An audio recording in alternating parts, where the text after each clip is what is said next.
आज हम निरालंब उपनिषद का स्वाध्याय करेंगे, उसका अध्ययन करेंगे। ओम पूर्णमदः पूर्णमिदं पूर्णतः पूर्णमुदच्यते पूर्णस्य पूर्णमादाय पूर्णमेवावशिष्यते।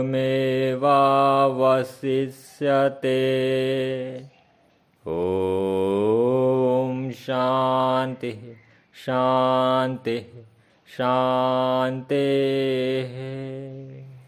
यह जो निरालंब उपनिषद है, इस उपनिषद के अंदर ब्रह्मा, ईश्वर, जीव, प्रकृति, जगत, ज्ञान, कर्म, इन सब के बारे में बहुत ही सुंदर तरीके से विवेचन किया गया है इन सब का।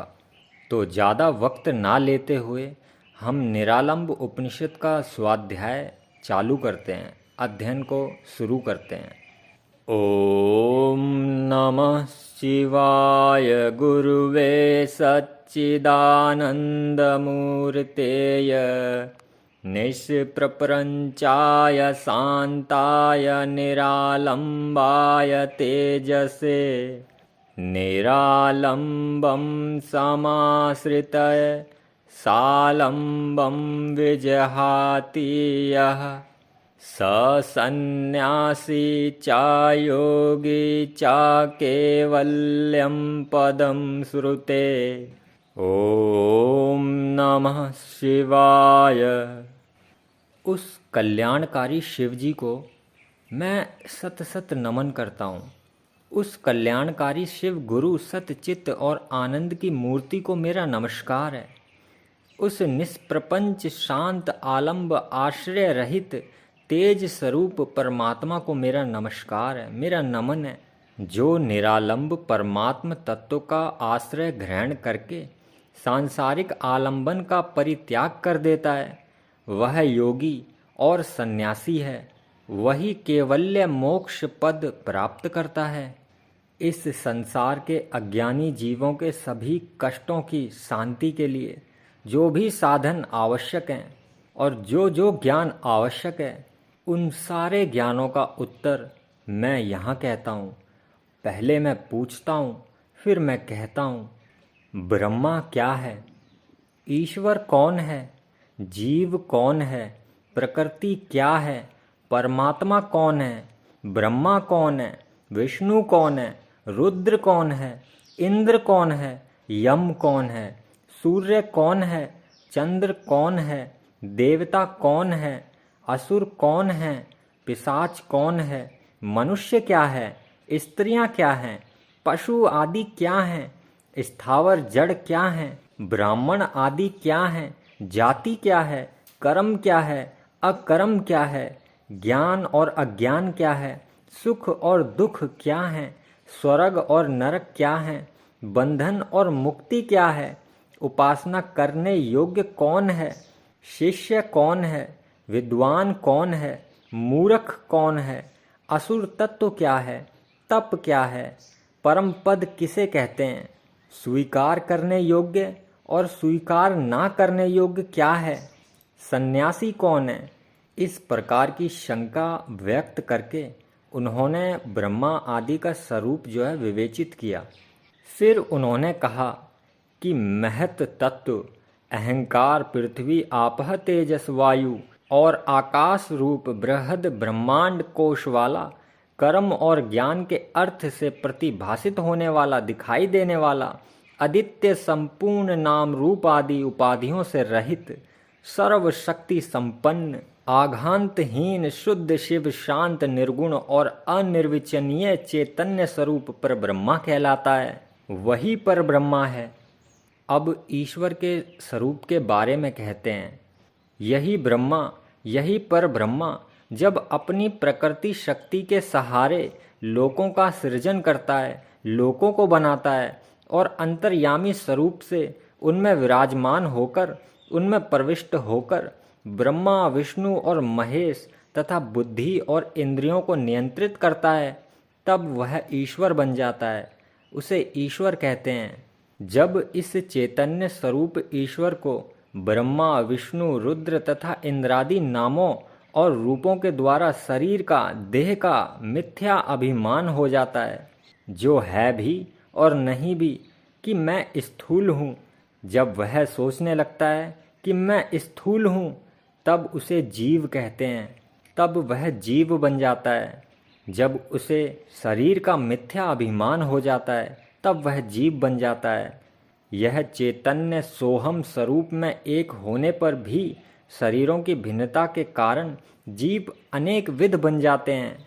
और प्रकृति उसे कहते हैं जो ब्रह्मा के साथ में मिलकर चित्र विचित्र संसार की रचना करती है। इस चित्र विचित्र संसार को रचने की शक्ति वाली तथा ब्रह्मा की बुद्धि रूपा शक्ति वाली है। और शरीर से, देहादि से परे रहने के कारण ब्रह्मा को ही परमात्मा कहते हैं।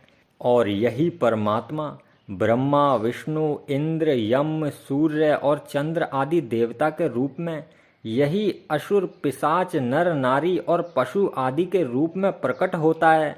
यही जड़ पदार्थ और ब्राह्मण आदि भी हैं। देखा जाए तो यह समस्त विश्व ही ब्रह्मा है, इसके अतिरिक्त और कुछ भी नहीं है। जाति शरीर के चर्म, रक्त, मांस, अस्थियों और आत्मा को नहीं होती। किसी के शरीर की कोई भी जाति नहीं है, ना ही किसी के खाल की, रक्त की, मांस की, हड्डियों की कोई जाति है।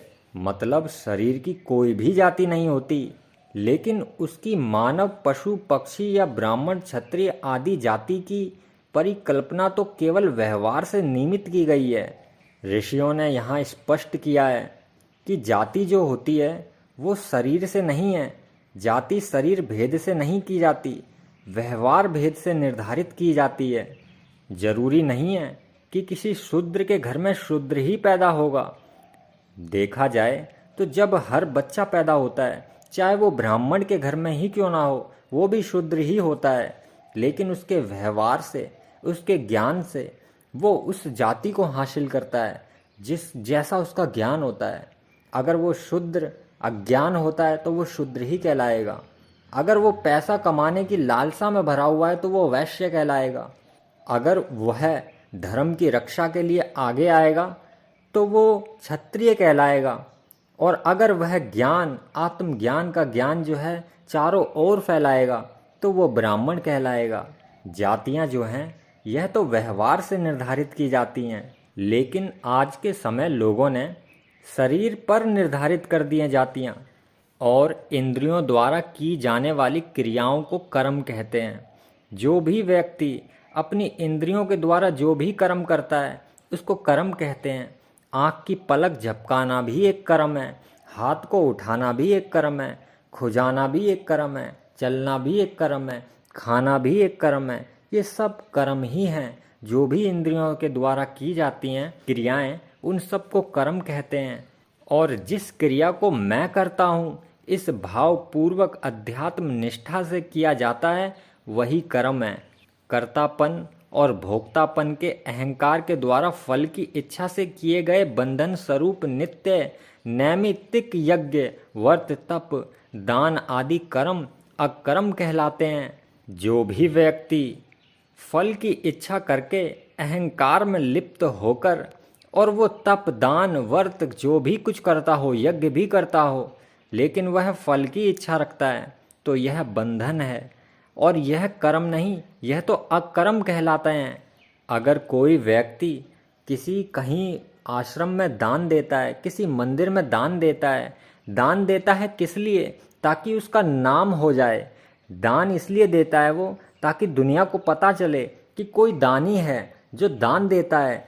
और दानी भी ऐसा कि बहुत ज़्यादा दान देता है, तो उसके अंदर उसकी नाम होने की अभिलाषा छुपी होती है। तो यह दान जो उसने दिया है इसके अंदर एक फल की इच्छा छुपी हुई है। तो यह दान जो है वो दान नहीं कहलाएगा, यह कर्म नहीं अकर्म कहलाएगा। इसलिए मनुष्य को निस्वार्थ होकर कर्म करना चाहिए। और सृष्टि की सभी बदलने वाली वस्तुओं में एक ही अपरिवर्तनशील चैतन्य तत्व विद्यमान है और इसके अलावा कुछ भी नहीं है। दृष्टा देखने वाला और दृश्य जो भी कुछ है सब कुछ चैतन्य तत्व ही है। सबके अंदर यह चैतन्य तत्व ही विद्यमान रहने पर भी ऐसा प्रतीत होता है मानो वह घट वस्त्रादि रूप में ही परिवर्तित हो गया है। इसी साक्षात्कार की अनुभूति को ज्ञान कहते हैं। यह अनुभूति शरीर और इंद्रिय आदि पर नियंत्रण रखने से और सद्गुरु की उपासना, उनके उपदेशों का श्रवण करने से, चिंतन मनन और निधि ध्यासन अभ्यास करने से होती है। जिस प्रकार रस्सी में सांप की भ्रांति हो जाती है, भ्रम हो जाता है, उसी प्रकार सब में विद्यमान ब्रह्मा और देव, पशु पक्षी, मनुष्य, स्थावर, स्त्री, पुरुष, वर्ण, आश्रम, बंधन, मुक्ति आदि सभी अनात्म वस्तुओं में भेद मानना ही अज्ञान है। जैसे रात के अंधेरे में रस्सी पड़ी हो तो भ्रमवश वो सांप नजर आता है, लगता है जैसे कि सांप है वहाँ पे, और मनुष्य जो है वो डर जाता है। लेकिन जैसे ही वहाँ उजाला होता है तो पता चलता है कि वहाँ सांप नहीं था, वहाँ तो मात्र एक रस्सी का टुकड़ा पड़ा था जो सांप के आकार में पड़ा था। तो उसका भ्रम टूट जाता है। तो इसी तरीके का भ्रम जो है वह सृष्टि के अंदर फैला हुआ है और वही अज्ञान है। और सत्य चित्त आनंद स्वरूप परमात्मा के ज्ञान से जो आनंद पूर्ण स्थिति बनती है वही सुख है, वही सच्चा सुख है। अनात्म रूप नश्वर विषयों का संकल्प विचार करना दुख कहलाता है। जिस भी विषय में अनात्मा है, मतलब आत्मा नहीं है, वो नश्वर है, यानी कि जिसका अंत हो जाएगा। तो जो अंत हो जाने वाली चीज़ों में ही विषय में लगा रहता है, उन्हीं को पाने की इच्छा करता है। कोई चाहता है कि मुझे गाड़ी मिल जाए, कोई चाहता है मुझे घर मिल जाए, कोई चाहता है मुझे धन मिल जाए, कोई चाहता है मुझे स्त्री मिल जाए, कोई कुछ। तो ये जो नष्ट होने वाली चीज़ें हैं, नश्वर चीज़ें हैं, जो इनमें आसक्त रहता है और इन्हीं के संकल्प करता है, इन्हीं के विचार मन में चलते रहते हैं कि कैसे मुझे वो घर मिल जाए, कैसे मुझे वो गाड़ी मिल जाए, कैसे मुझे धन मिल जाए, कैसे मुझे स्त्री मिल जाए। अगर वह ऐसे विचारों में ही फंसा रहता है, इसी को दुख कहा गया है। जो सत्य है, सत्य का, अनश्वर का समागम, सत्पुरुषों का सत्संग ही स्वर्ग है, जो कभी ना खत्म होने वाला है। जिसने कभी जन्म ही नहीं लिया, उसके बारे में सोचना, उसके बारे में चिंतन मनन करना, निधि ध्यासन करना, और जो सत्पुरुष साधु लोग हैं उनके साथ में उठना बैठना, उनके सत्संग सुनना, उनसे बातें करना, उनसे विचार प्रकट करना, उनके विचारों को ग्रहण करना, तो देखा जाए तो वही स्वर्ग है। और जो व्यक्ति असत्य नश्वर संसार के विषयों में लगा हुआ है, उसी में रचे पचे हुआ है एकदम बुरी तरीके से, उसी के संसर्ग में लगा हुआ है, तो वही नरक है। क्योंकि अगर नश्वर चीज़ें जो कि जिनका अंत है, अगर वह उन चीज़ों में लगा रहेगा तो उसका भी अंत निश्चित है। वैसे वास्तव में आत्मा का कोई अंत नहीं है, लेकिन जो नश्वर चीज़ों को समझते हैं वो नश्वर ही अपने आप को भी समझते हैं, तो उनके भी शरीर का अंत हो जाता है और फिर वह पुनर्जन्म ग्रहण कर लेते हैं, दोबारा से इस बंधन के मुक्ति में फंसते ही रहते हैं। वो कभी मुक्त नहीं होते, बल्कि वो बंधन में ही फंसे रहते हैं। और अनादि अविद्या की वासना संस्कार द्वारा उत्पन्न इस प्रकार का विचार कि मैं हूँ, जो भी है मैं हूँ, ये मेरा किया हुआ है, ये मेरा घर है, ये मेरी गाड़ी है, वह मेरी ज़मीन है, ये मेरी वाइफ है, ये मेरे बच्चे हैं, ये जो मैं, जिसमें भी मैं लगी होती है, मैं और मेरा, तो यही बंधन का कारण है, यही बंधन है। और माता पिता भ्राता पुत्र गृह उद्यान तथा खेत आदि मेरे अपने हैं, यह सांसारिक विचार भी बंधन ही है। कोई सोचे कि यह तो मेरी माता है, यह तो मेरा पिता है, यह तो मेरा भाई है, यह मेरा पुत्र है, यह मेरा घर है, यह मेरा खेत खलियान, मेरा कारोबार है, ये मेरे अपने हैं, इसको मैं किसी को नहीं दे सकता, ये तो मेरे हैं। तो इस तरीके का सांसारिक विचार करना भी बंधन ही है। और कर्तापन के अहंकार का संकल्प भी बंधन रूप ही है। जैसे करने वाला कुछ भी कार्य करता है, कुछ भी कर्म करता है, और उसके अंदर अहंकार होता है अपना कि कोई पूछता है कि ये इतना अच्छा काम किसने किया, तो वो अहंकारवश बोलता है कि मैंने किया, ये इतना अच्छा काम मैंने किया। तो ये जो कर्तापन का अहंकार है, ये भी बंधन रूप ही है। और इतना ही नहीं, जो ये सिद्धियां हैं, अणिमा, लघिमा, महिमा, गरिमा, प्राप्ति, प्राकम्य, स्तव्य और वशितव्य, ये अष्ट सिद्धियां हैं। और इन अष्ट सिद्धियों को प्राप्त करने का संकल्प जो होता है वो भी बंधन ही है। और काफ़ी मनुष्य ऐसे होते हैं कि अपनी मनोकामनाओं को पूरा करने के लिए वो काफ़ी सारे देवी देवताओं की पूजा करते हैं। मनोकामना की पूर्ति के संकल्प पूर्वक की गई देवताओं और मनुष्यों की उपासना करते हैं। तो देखा जाए तो यह भी बंधन ही है। और योग के 8 अंग, यम, नियम, आसन, प्राणायाम, प्रत्याहार, धारणा, ध्यान और समाधि, देखा जाए तो ये 8 अंगों वाला योग का संकल्प जो है यह भी बंधन ही है।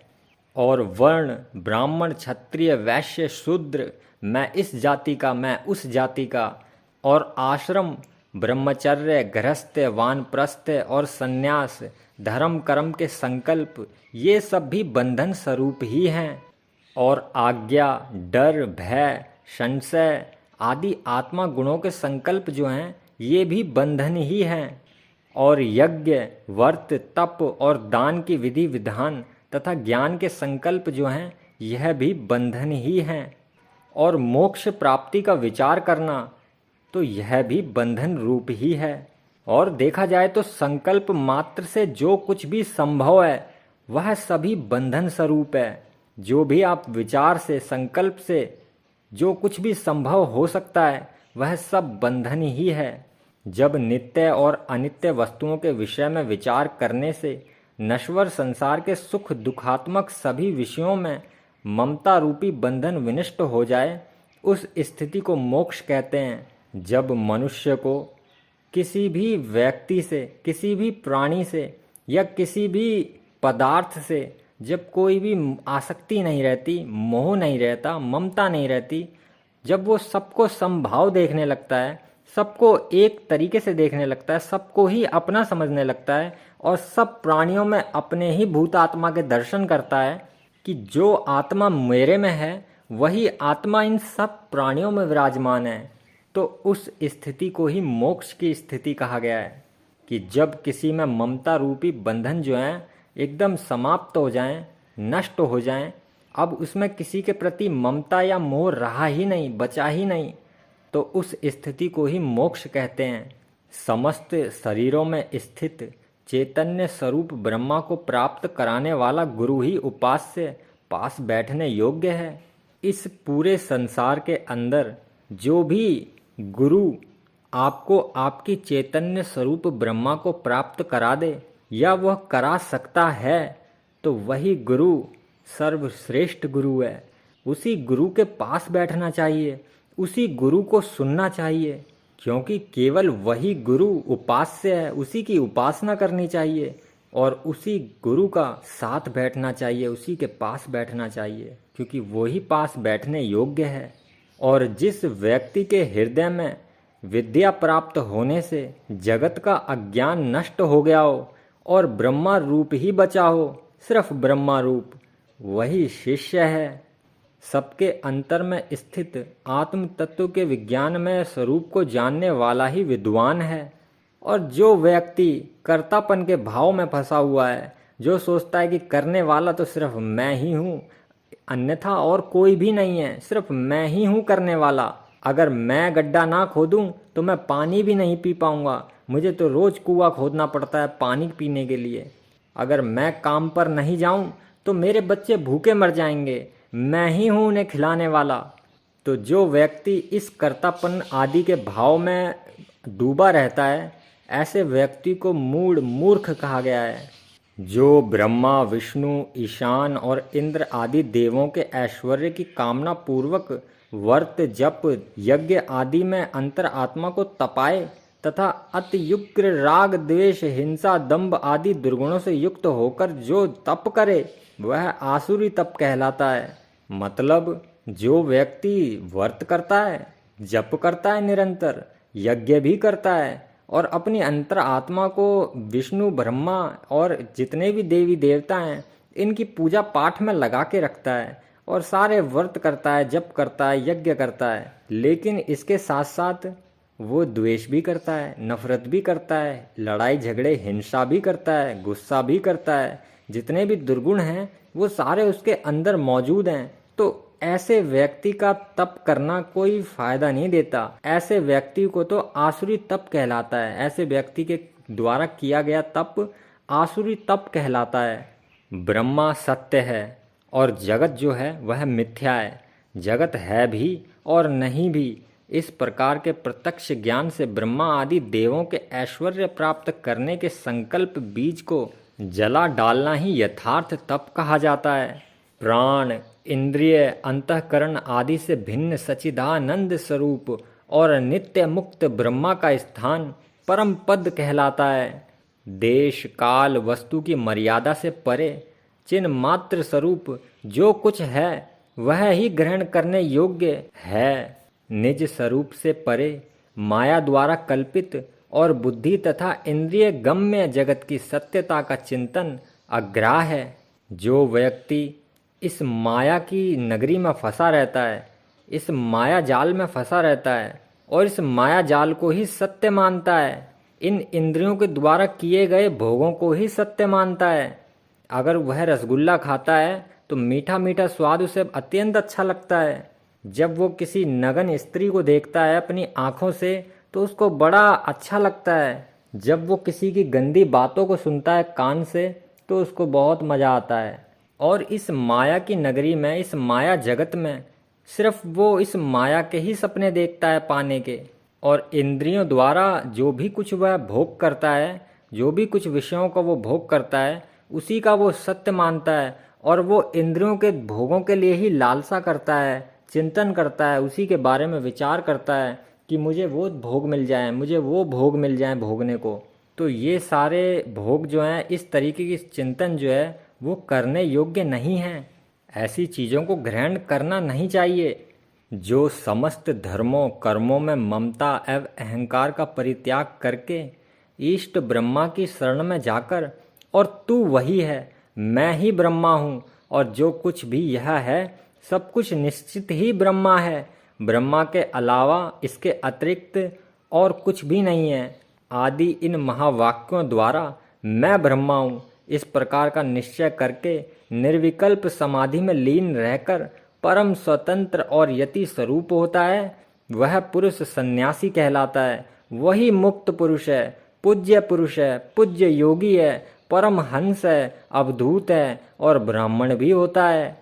क्योंकि किसी से मोह करना, किसी से ममता करना, यह भी बंधन का कारण ही है। मोह में फंसा हुआ व्यक्ति, ममता में फंसा हुआ व्यक्ति, आसक्तियों में फंसा हुआ व्यक्ति बंधन में ही फंसा रहता है। इस निरालंब उपनिषद का जो साधक गहरा अध्ययन करता है, गुरु कृपा से वह अग्नि की तरह पवित्र और वायुपूत वायु की तरह पावन हो जाता है। फिर उसका पुनर्जन्म नहीं होता, फिर वह दोबारा इस जगत में जन्म नहीं लेता, बल्कि वह मुक्त हो जाता है। निरालंब उपनिषद का यही रहस्य है। निरालंब उपनिषद समाप्त हुआ। ओम नमः शिवाय।